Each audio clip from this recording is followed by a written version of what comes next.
Naxçıvanda tanınmış dilçi alim, dosent Əbülfəz Muxtaroğlu vəfat edib. Sferas xəbər verir ki, bu barədə Naxçıvan Dövlət Universiteti məlumat yayıb.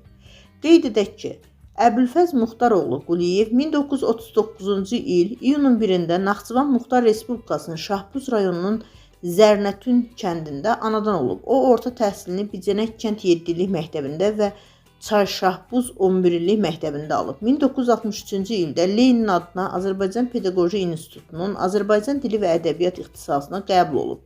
1967-ci ildə təhsilini başa vurub.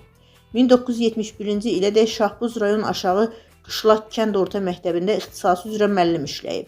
1972-ci ildə müsabiqə yolu ilə Lenin adına AP-nin Naxçıvan filialına müəllim keçib. Azərbaycan SSR EA-nın Nəsimi adına Dilçilik İnstitutunun dialektoloji şöbəsinin dissertantı olub.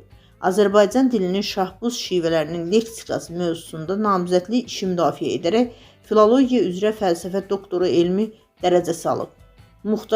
Əbülfəz Muxtaroğlu Naxçıvan Dövlət Universitetinin Azərbaycan Dilçiliyi və Naxçıvan Müəllimlər İnstitutunun Dillər və Ədəbiyyat Kafedrasının dosenti, Azərbaycan Yazıçılar Birliyinin üzvü olub.